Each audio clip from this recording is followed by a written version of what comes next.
Here we are. I had a wonderful conversation, as you know, a couple of days ago with Ellen DeGeneres, and she decided she wanted to join us tonight on this platform, and I really appreciate her coming on. She's on a quest to really learn now, and so we want to invite her now. All of us know Ellen. We see her every night, every day, should I say, every day. during the day with her talk show, and we appreciate what she's doing right now, and offering her platform for people to learn and to make adjustments. So Ellen, welcome, and thank you for coming on tonight. We appreciate you. How you doing? I'm good. Thank you so much. It's an honor for me to be a part of this. By the way, you can watch at night. You can record during the day and watch at night. You can watch any time of day. There's not 24/7. She's available 24/7. I want to ask you a question because yes, you know, you were recently challenged on the use of the description people of color, and I know, you know, it's a difficult time because people use all different terminology when referring to the African American community, but you were challenged on using it instead of Black people, which led to you saying that you wanted to learn and be a better person. Why was it important for you to own this? Because that's part of the issue now, people owning things. So why was it important for you to do that? Well, my entire life, I hope that I continue to learn and be a better person. And, you know, I think that a lot of white people are, for a while, were like, okay, do we say African American? Do we say Black? Do we say people of color? And when I say people of color, it's usually because I mean, you know, all the different colors of people out there. That's not just Black people, it's brown people, it's, you know, it's white people. And so I don't think that I obviously didn't mean it in any way that was disrespectful. I just think that most white people don't really know exactly the right term. And I will always own if I do something wrong or say something wrong, that's how you learn. And I think we're at a moment of time where there are so many mistakes that we have made as a white race. I mean, just listening to the term white supremacy as it would somehow apply to me. I mean, I've always looked at white supremacists as KKK. I've always thought that white supremacists were people that were racist. And, you know, so I'm learning that I have benefited just by being white. So I am part of the white supremacy, but that's brand new to me. You know, I grew up in the South, and I grew up with segregation and then integration.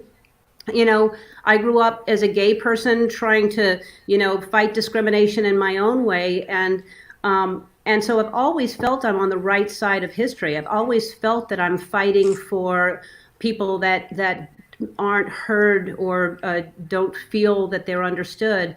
And I haven't done it obviously right. I haven't done it 100%, you know, and so now that is, and the question was raised a little while ago, what do we do to make sure when these protests stop, how do we keep this going?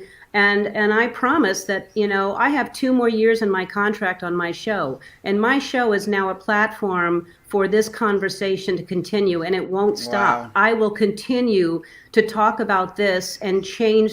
I mean, I still want to entertain people and make people laugh and make people happy.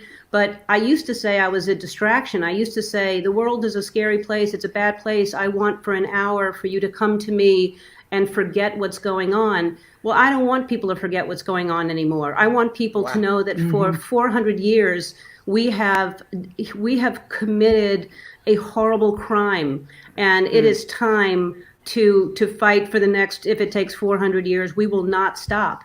I was on a Zoom earlier today with Breonna Taylor's mother and family and a bunch of powerful women, and we're talking about how, you know, that just was swept under the rug, and this now needs to be addressed. Yes. Those cops need to be, arrested, and we need to get rid of. I saw a question come up that, you know, how do you take the racism out of a policeman? It's like, you just take the policeman out of the force. If he's a racist, he's not a policeman. That's not fighting for and protecting people. Right. Yes, that's the most dangerous place for them to be. The entertainment arena is so important to where we are right now. Using these multimedia platforms. So, I really want to thank you for making that commitment to use that platform. And one of the things that I think we have to continue to push is how do we get people to move from, I said it early, just the verbalization of Black Lives Matter to the actualization of Black Lives Matter and advocating for the rights of Black people in this time. Well, I think we vote. I think a lot of people blame Trump for this, and I think we have to start. Trump wouldn't be in if this didn't exist. If these people weren't already out there that felt this way.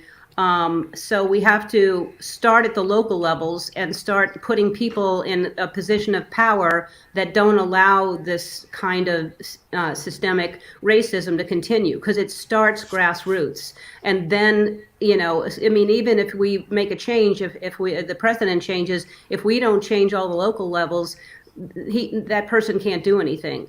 So I think that, it starts with just all of us. First of all, making a decision that we're going to educate ourselves if we aren't feeling like we are. I mean, I've said that Ava DuVernay's 13th documentary is a history lesson for any white person that needs to be reminded of what's happened.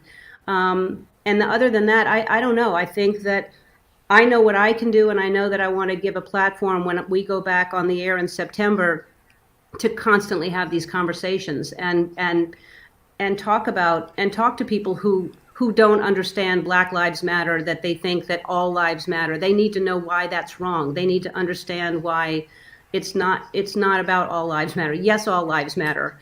But I think it's just a conversation. Right. So, Ellen, what do you say to those who still remain silent? Because we're surrounded by people who sometimes just remain just complicit about things. And I was asking this to Perry. What do you say to your friends when they're seeing this injustice and they're still not speaking? What do you say to them? I can't say any. I mean, how do you? I wish there were people that I reached out to that I wanted to have on the show, and a lot of people. I think everyone right now, and this happened actually before this entire movement. Everyone is so scared to say anything anymore. There are people that you just get attacked for anything and everything. And, true. I said something that I didn't know was wrong, and I get attacked, and it's like, okay, then teach me. I said the wrong thing, but it's like, if you stay silent, you're never going to learn, and you're not going to be a part of the solution. You're just, silence is not the way to go at this point. It is way, way too late for that. So, but yeah, it makes me sad for people that aren't talking, but they're scared because there's so much hate out there. There's so much judgment. And I have to, Dr. King, you were saying that why do people think that it's now? Why do people think, because you've always felt like now's the time. I had Ava DuVernay on the show, and she was so articulate. She basically said, because she's a director and she sees things in such a visual way, it was the framing of seeing those two men. It wasn't gritty, body cam footage. It wasn't from far away from someone. It was right there, and you saw a man on another man's neck, and you saw him with his hand in his pocket, taking a life, and you saw that other man's life slowly leave his body. Yeah. And I think it's so powerful. You can't look at that. And not that, and then it does remind you, like, I mean, I thought Ahmaud Arbery was like, that was enough. That, I mean, shooting a man who's jogging down the street, I thought that would have been, and yet there was not an uprising. Breonna Taylor, I mean, all the names that we could, but for whatever reason, George Floyd is going to go down in history as the man who sparked this revolution, and as his daughter said, change the world.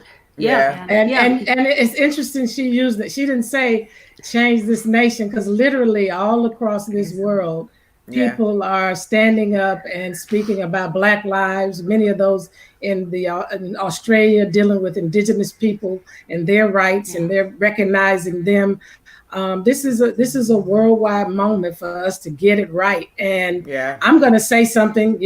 My father said to us in '67 in his book, Where do we go from here? Chaos of Community, that we must learn how to live together as brothers and sisters, or together we will perish as fools. And Yeah. so what you're saying is so right on. This is a learning curve in so many regards. And Yeah. we can't get there if we don't give room and space to the learning, for the awkwardness. And I know that many of us are fed up. It's like, we've been teaching you all along, because there's so many people that have been in different spaces with white people.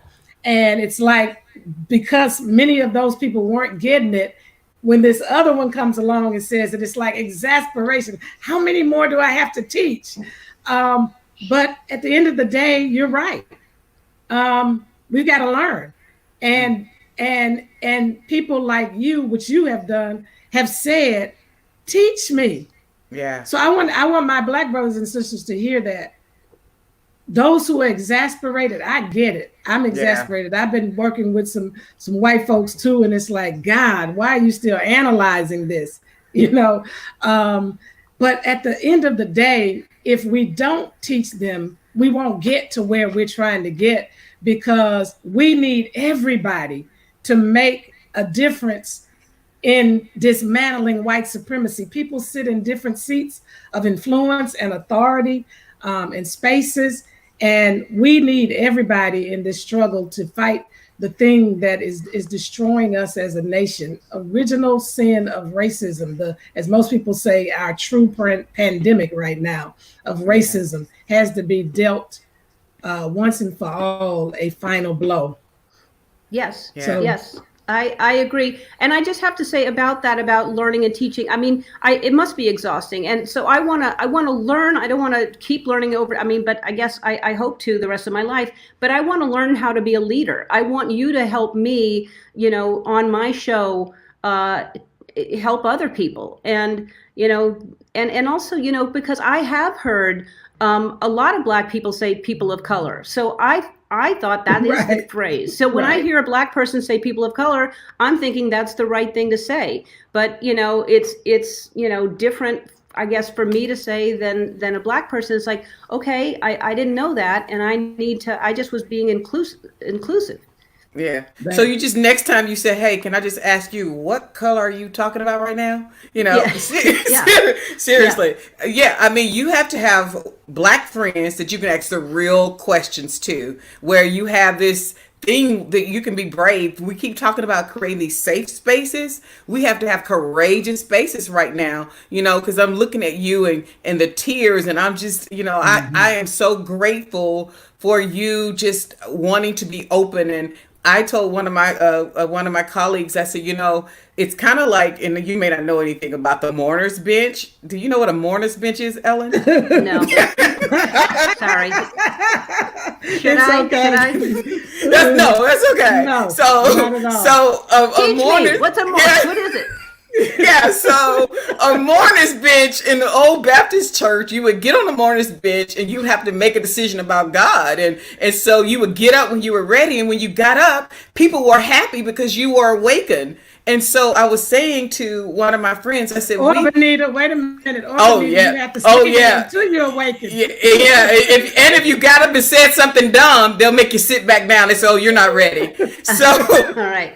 So when people are ready, we have to welcome them into the family. And that's all I'm saying. Because like you said, Dr. King, we have to learn to live together as brothers and sisters. Your father said, "Oh, we'll perish together as fools." And so when people are waking up, we do have to say, okay, you're awoke. You woke right now. So you're awakened right now. So come on into the family, because we are brothers and sisters. We are brothers and sisters. And so we appreciate you, Ellen, for all that you're doing. And Dr. King?